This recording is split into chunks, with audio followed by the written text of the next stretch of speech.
आप देख लीजिए कहीं भी राजन तिवारी अपने कास्ट के हीरो हैं, सुनील पांडे अपने कास्ट के हीरो हैं, मुन्ना शुक्ला अपने जाति के हीरो हैं, रामा सिंह अपने जाति के हीरो हैं, आनंद मोहन राजपूतों के हीरो हैं।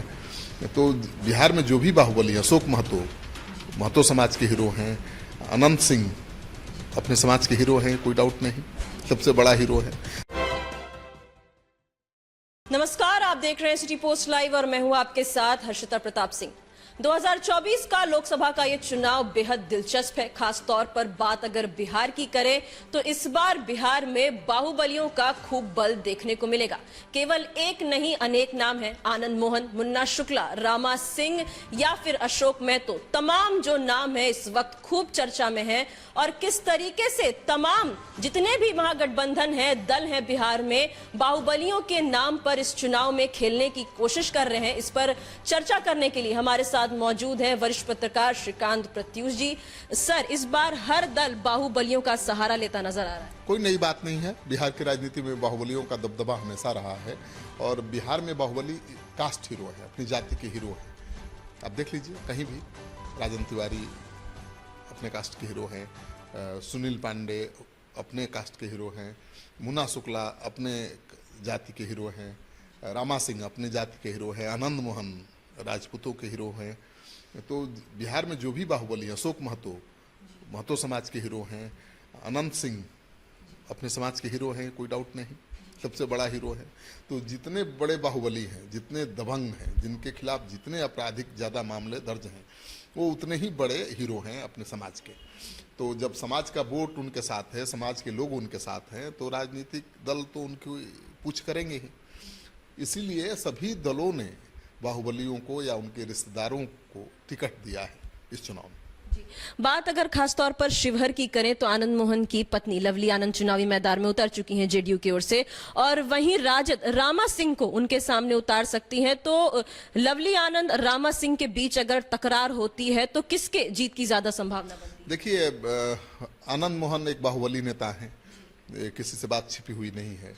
और उनका नाम तब हुआ था जब कोसी में पप्पू यादव और आनंद मोहन के बीच लड़ाई चलती थी।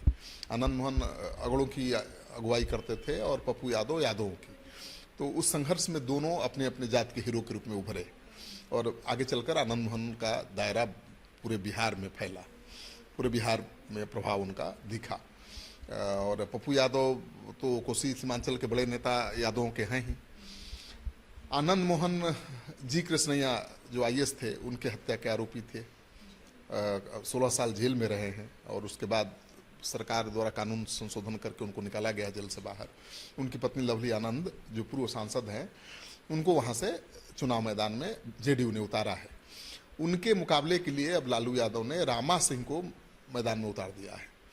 रामा सिंह भी राजपूत समाज से ही आते हैं, वो भी बहुत बड़े बाहुबली नेता हैं, उनके खिलाफ दर्जनों आपराधिक मामले दर्ज हैं और अपने समाज के हीरो हैं।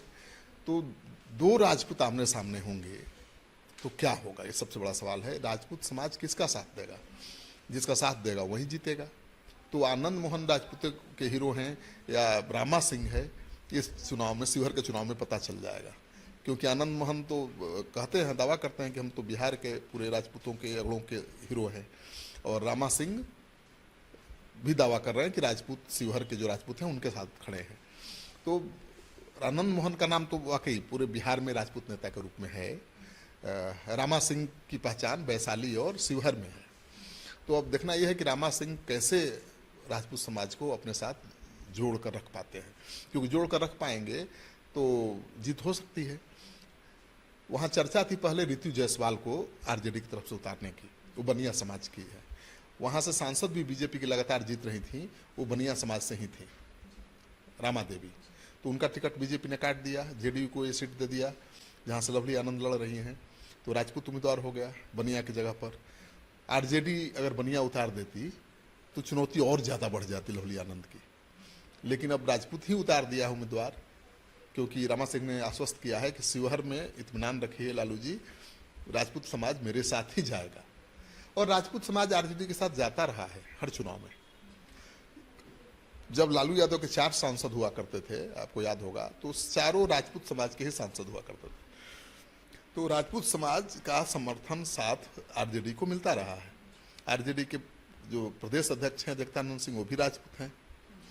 तो अब देखना यह है कि वो प्रयोग कितना सफल होता है। दो राजपूत को खड़ा कराने से लाभ किसको ज़्यादा होता है। अगर राजपूत समाज का बड़ा हिस्सा जिसके साथ होगा वो चुनाव जीतेगा। बात करें अगर अशोक महतो की, तो लालू यादव मुंगेर में उनका सहारा ले रहे हैं, लेकिन अशोक महतो की जो पहचान होती है वो उस पर हमेशा यही कहा जाता है कि 90 के दशक के कुख्यात अपराधी, तो इसी नाम से उन्हें संबोधित भी किया जाता है। तो क्या कहीं ना कहीं राजद के लिए उल्टा पड़ सकता है कि लालू यादव ने अपराधी का सहारा लिया? अशोक महतो की पत्नी है अनिता देवी, उनको लालू यादव जी ने अपना उम्मीदवार बनाया है। अशोक महतो पर तो क्राइम वेब सीरीज भी बन चुका है, आपको पता ही है, खाकी द बिहार चैप्टर।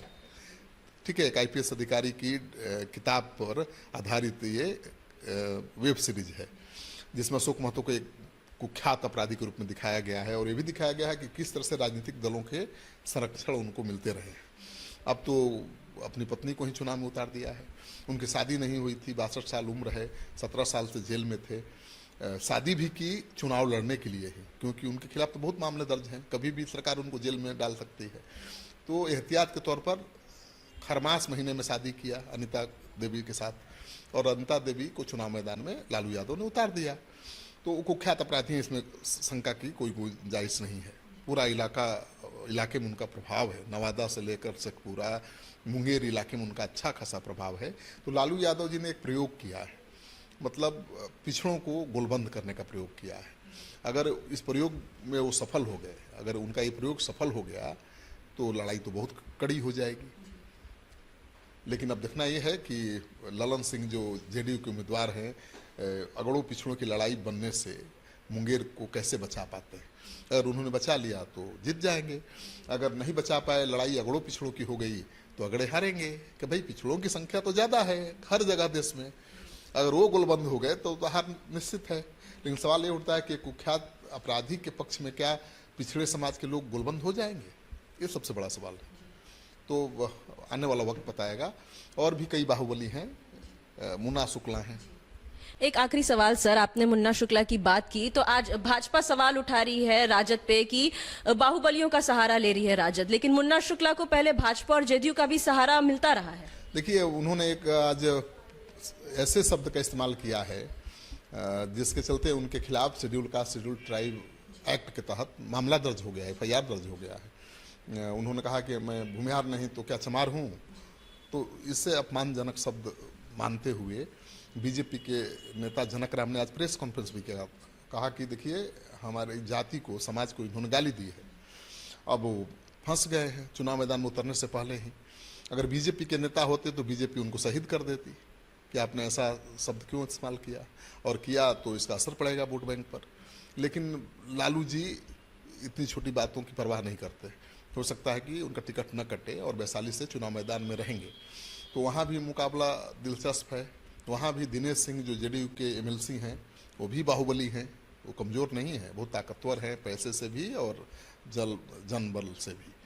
तो दो बाहुबलियों के बीच मुकाबला होगा, क्योंकि बीना देवी तो पहले से सांसद है वहाँ, दोबारा उनको LJP ने टिकट दिया है, तो वहाँ भी लड़ाई दिलचस्प होगी। तो मैदान में कई जगहों पर बिहार के बड़े बाहुबली या उनकी परिवार के लोग चुनाव मैदान में नजर आएंगे।